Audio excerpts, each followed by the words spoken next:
El día de hoy tenemos un invitado muy especial. Mi nombre es Montserrat Díaz del Castillo. Soy alumna de la Facultad de Ciencias de la Comunicación y como parte de mis prácticas, o mejor dicho, de mi materia de mercadotecnia, nos pidieron hacer una entrevista, a lo cual el día de hoy tenemos un invitado muy especial que lleva pues básicamente toda su vida en el comercio exterior, en relaciones y es todo tipo de estas cosas, ¿verdad? Y bueno, el día de hoy nos acompaña nuestro estimado Esteban Walls. Es licenciado en Administración de Empresas y bueno, si gustas presentarte. Sí, muchas gracias, Montserrat. Como comentas, pues tengo pues, más de 30 años ya de experiencia en temas de comercio exterior. Yo inicié en temas de comercio exterior desde 1990 en la entonces Secretaría de Comercio y Fomento Industrial, hoy Secretaría de Economía. Yo ahí inicié, podemos decir, fue mi primera experiencia en comercio exterior, en aquellas empresas, aquellos programas que manejaba la Secretaría de Economía o que manejaba la Secretaría de Comercio, hoy Secretaría de Economía, para la industria maquiladora de exportación, para lo que eran los programas de importación temporal para producir artículos de exportación conocidos como ITEX. O sea, ahí fue cuando yo inicié mi incursión en temas de comercio exterior. ¿Qué fue lo que te motivó a entrar y adentrarte en este tema? Mira, pues fue algo un poquito fuera de podemos decir, de mi carrera, porque yo estudié Administración de Empresas. Y en aquellos años, cuando yo estudié, yo soy egresado de la Universidad Autónoma de Nuevo León, de la Facultad de Contaduría Pública y Administración, PACPIA. Yo egresé en el 80 la generación 83-87, 1983-1987. Yo llegué a la Secretaría de Economía sin saber nada de comercio exterior. O sea, fue una casualidad que incursionara sobre temas de comercio exterior. Realmente, en aquellos años, cuando yo me gradué, no existía una carrera de comercio internacional. Apenas en 1988 México estaba ingresando al GATT, a lo que hoy es la Organización Mundial de Comercio. México en el ámbito de comercio exterior en aquellos años tenía una economía muy cerrada, no había tantas exportaciones, o más bien las exportaciones que habían únicamente eran de bienes petroleros, era petróleo básicamente. No había empresas exportadoras, o eran muy pocas las empresas exportadoras. Casi todas las mercancías que tú querías importar necesitaban un permiso de importación. Tú querías importar una televisión, un microondas, necesitaba un permiso de importación. Estaba muy regulado el comercio exterior. México ingresó en el 88 al GATT, hoy es la Organización Mundial de Comercio, y el primer tratado de libre comercio que México firmó entró en 1994, el TELECAN, el Tratado de Libre Comercio de América del Norte, que firmó con Estados Unidos y con Canadá. De ahí empezó la apertura de comercio exterior de México. Entonces, pues no había mucho auge de este tema de comercio exterior en aquellos años. Entonces, como te digo, fue una casualidad, y una grata casualidad, porque realmente es un tema que me apasiona y me he ido capacitando sobre ese tema a pesar de no ser egresado de esa carrera. Por lo visto ya tienes muchísimos años en este rubro y nos estás comentando que has trabajado con varias empresas en importaciones, exportaciones, y como nos comentaste sobre los permisos, ¿nos podría decir cuáles son las problemáticas o los problemas que más te has topado, te has visto ahí en la aduana y en las empresas en las que tú has colaborado? Claro que sí, Montserrat. Mira, ha ido evolucionando mucho el comercio exterior mexicano. Como te comentaba, en aquellos años, 1988, 1990 más bien, se implementaron los programas para el fomento de las exportaciones. Era un programa, se llamaba Programa de Importación Temporal para Producir Artículos de Exportación, se conocía como PITEX, y ya existía desde los años 60 un concepto de maquiladoras de exportación, pero esas maquiladoras de exportación estaban básicamente en la franja fronteriza norte, en la frontera propiamente dicho. Sacaron en los 80s y en los 90s un decreto para el fomento de la industria maquiladora de exportación. Entonces ya había maquiladoras en aquellos años que empezaron a establecerse en Nuevo León, en el centro del país inclusive, no necesariamente en frontera. Entonces la desregulación y la simplificación que se empezó a dar en la Secretaría de Economía me tocó vivirla muy, pues podemos decir, muy de cerca, porque en 1990, en el que la mayor parte de las mercancías requieren un permiso de importación, ahorita es un porcentaje muy bajo de las mercancías que requieren un permiso de importación. Lo mismo el tema de los aranceles aduaneros. Cuando México ingresó al GATT en 1988, los aranceles aduaneros estaban extremadamente altos. Estamos hablando de que había tasas de un 40 o un 50% del valor de la mercancía para poder importar, de impuestos del valor de la mercancía para poder importar mercancías.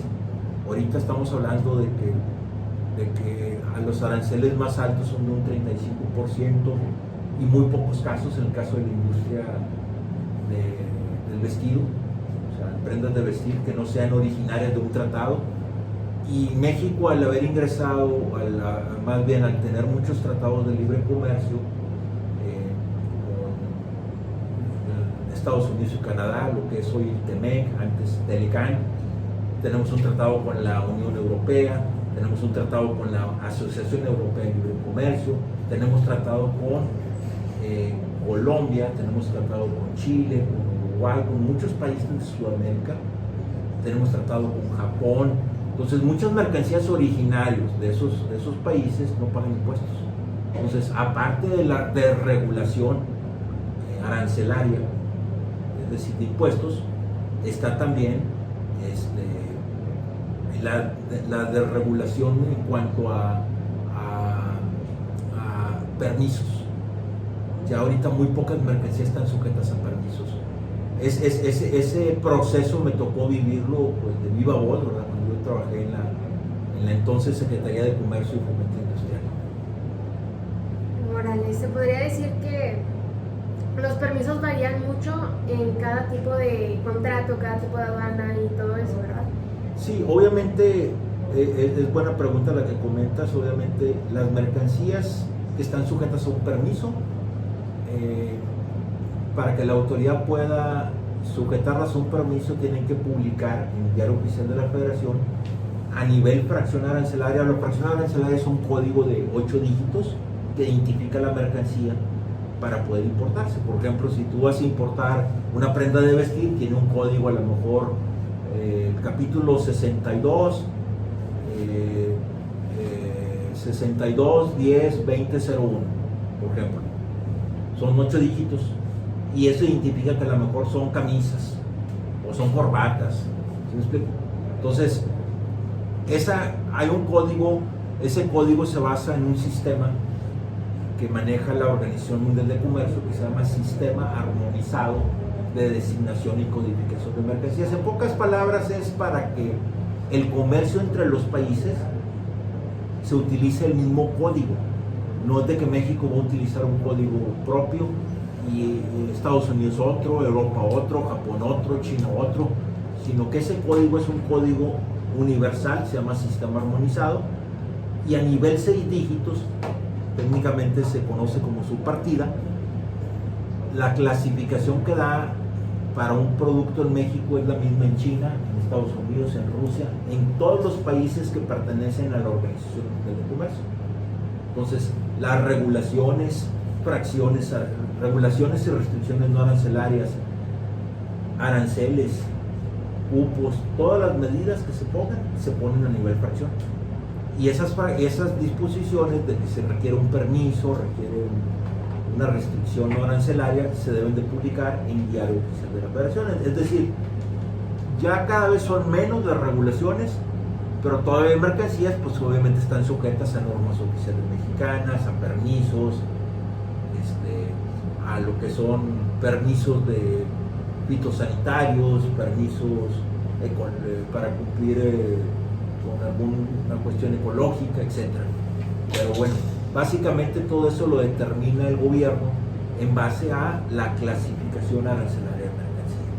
Y por ejemplo, así como me está comentando, en caso de que llegues a poner una fracción arancelaria que viene siendo un poco errónea a tu producto que quieres exportar, ¿se toma en cuenta alguna sanción o qué es lo que te llegan a decir?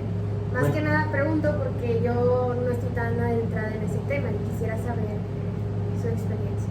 Claro, si tú declaras una fracción incorrecta, bueno, lo declaras, podemos decirlo tú como empresa, los pedimentos para importar o exportar una mercancía se hacen a través de una agente aduanal. Si el agente aduanal declara en nombre de la empresa una fracción incorrecta, puede haber una sanción, una multa, por declarar un dato inexacto o falso. Un dato inexacto en este caso, en el pedimento, si es una exportación. Si es una importación, si esto puede originar en que una fracción tenga un arancel, a lo mejor de un 10%, y otra diferente tenga un arancel de un 15%. Si tú declaraste la menor, pues podemos decir que hay una omisión de impuestos. Te pueden cobrar los impuestos que omitiste al declarar una fracción incorrecta.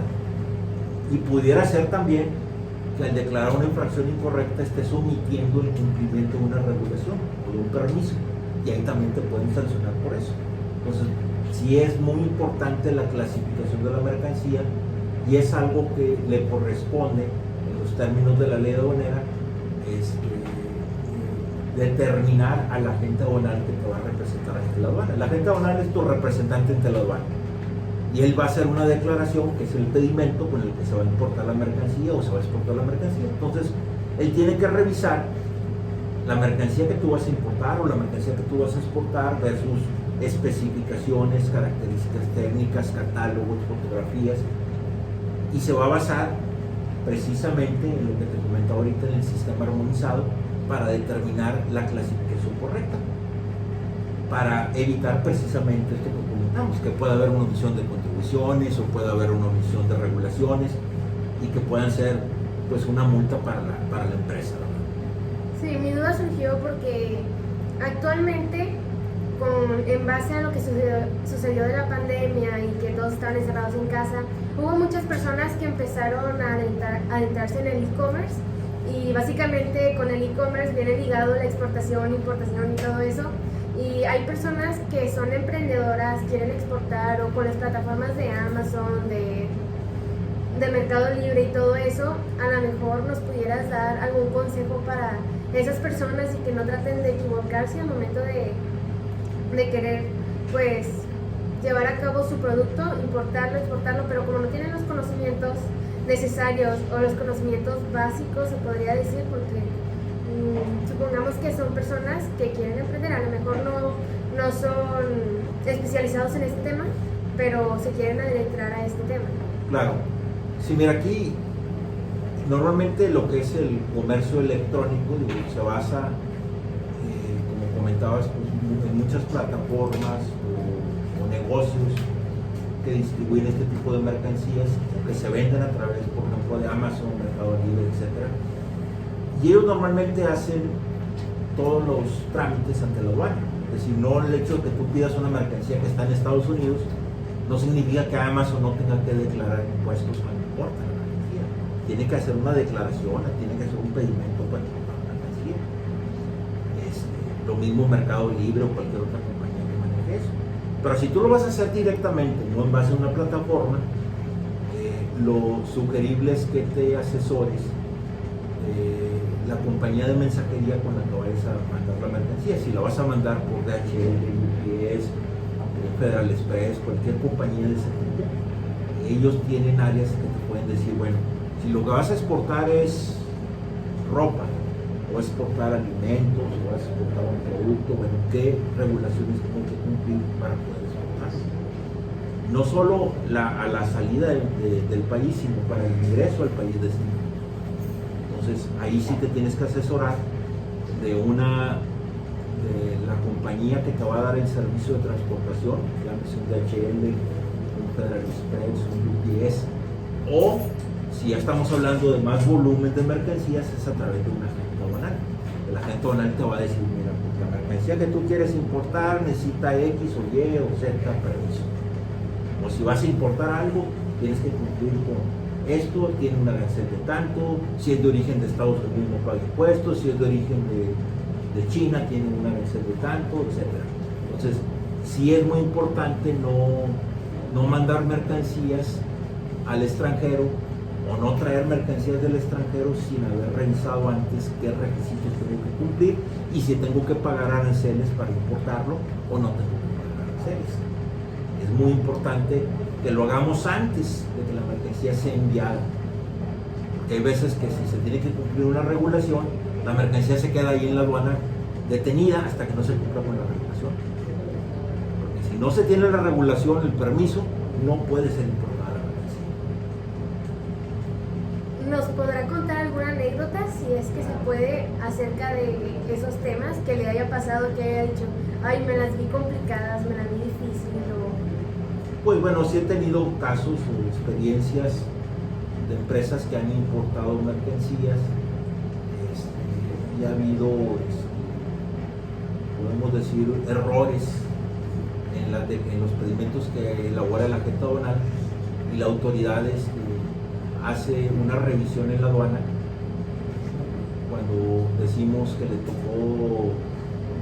En las aduanas, cuando se va a importar una mercancía o se va a exportar una mercancía, existe algo que se conoce como semáforo fiscal, que dice, que determina si la mercancía va a ser sujeta a revisión. Que dicen, bueno, cuando le tocó rojo, es decir, que van a revisar la mercancía que se esté importando. ¿Sí? Si le toca verde, pues la mercancía no se revisa y se puede importar sin problema. Pero si le toca rojo, van a revisar los documentos que se presentaron con la mercancía. Si no coincide la información, ahí es donde la autoridad puede determinar sanciones por que no coincide la información que se declaró en el pedimento con lo que está físicamente, lo que se está importando.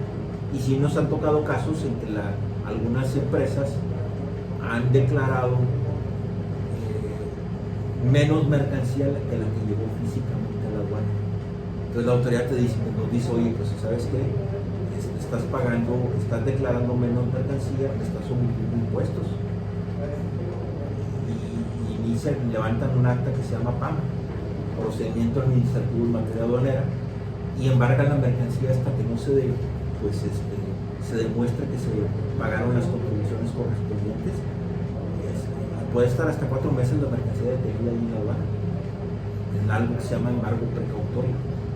Nos han tocado varios casos así, que los hemos podido solventar a través de los propios agentes aduanales, haciendo una, pues podemos decir, rectificación del pedimento, pagando las contribuciones que se omitieron y pagando la multa que la autoridad nos determina.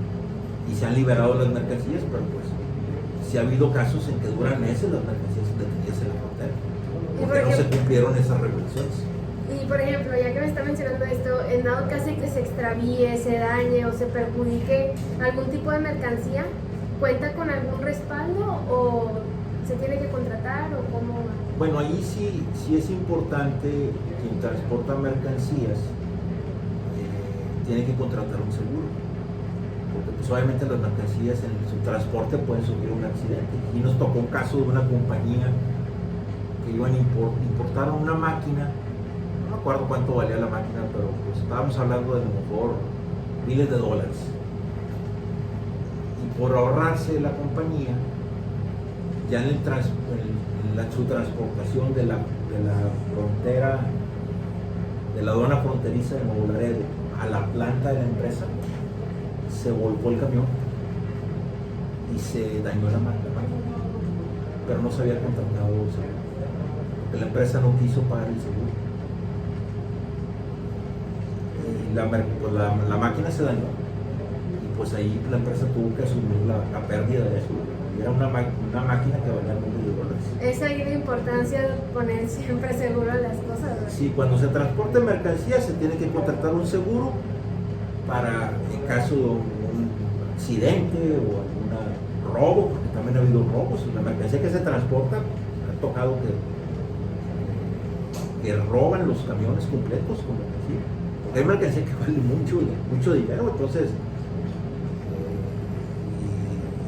incluso hay mercancía que la escoltan con seguridad privada. O sea, el camión que lleva la mercancía va escoltada con seguridad porque saben que puede ser susceptible a robo, aparte de tener su seguro. Y en caso de que, ¿en qué tipo de casos el seguro no entra al momento de que tú quieres transportar, así como usted dice, mercancía valiosa? Bueno, ahí sí va a depender de las políticas de las compañías aseguradoras, pero normalmente si tú estás declarando una mercancía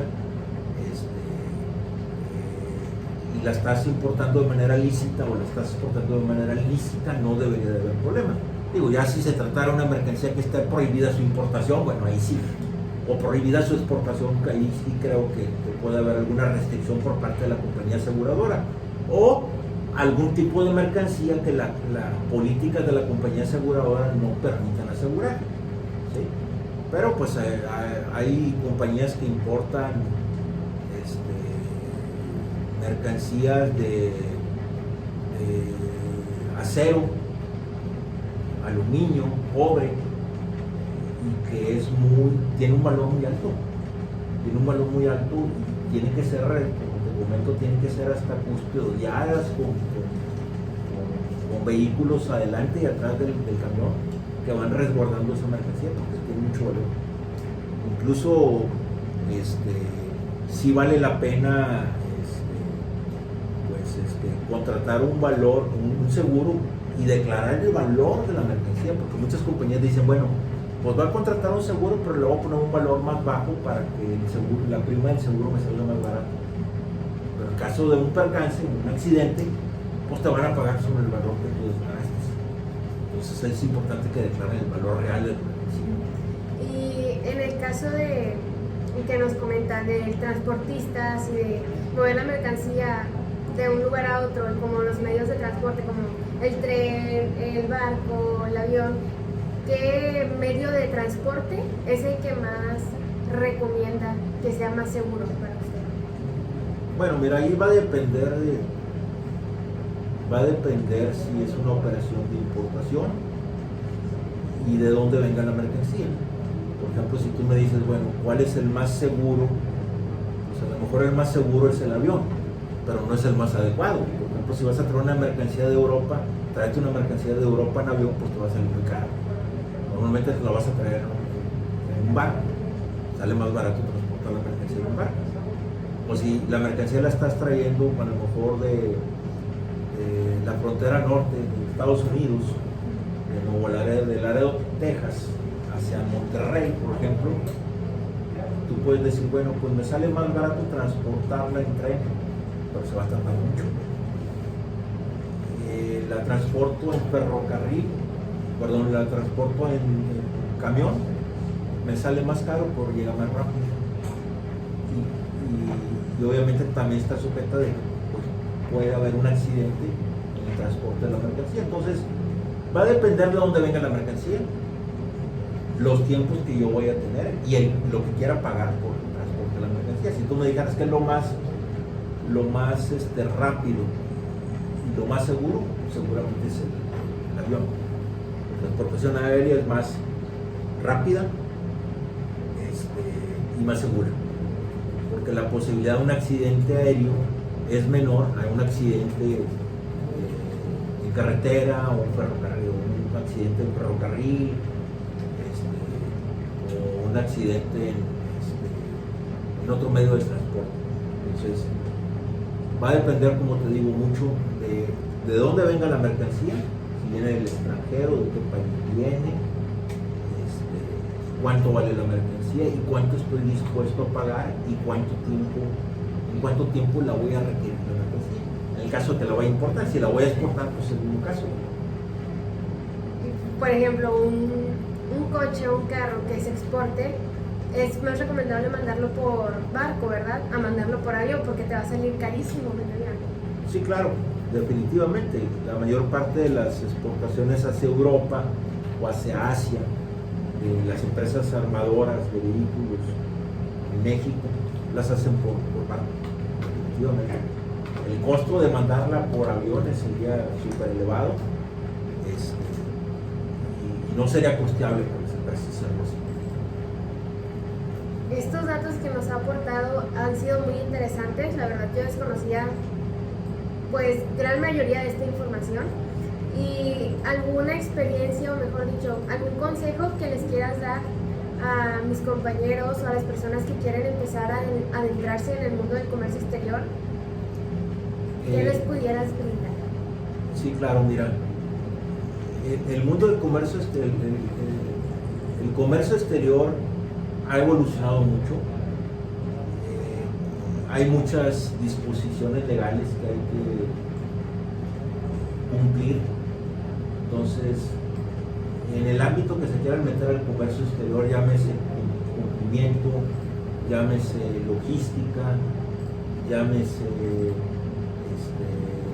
compras, todo lo relacionado con las operaciones de comercio exterior, es importante que se actualicen de las disposiciones legales lo más que puedan, porque esta está cambiando constantemente, están sacando reglas nuevas, disposiciones nuevas, y si uno no se queda actualizado con todo eso, podemos incurrir en incumplimientos y que el día de mañana nos puedan generar alguna sanción o alguna infracción por parte de la autoridad. Entonces, como dice un dicho, el incumplimiento,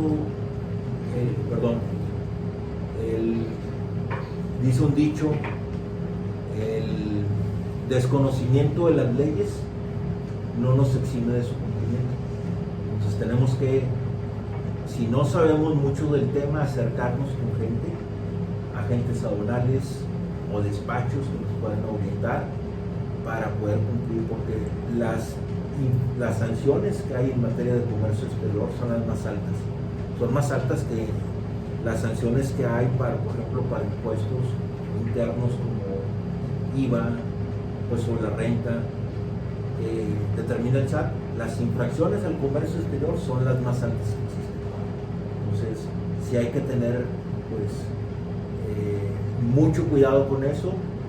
Si vamos a incursionar en esta área, pues prepararnos, acercarnos con gente que nos pueda asesorar para hacerlo de la manera correcta.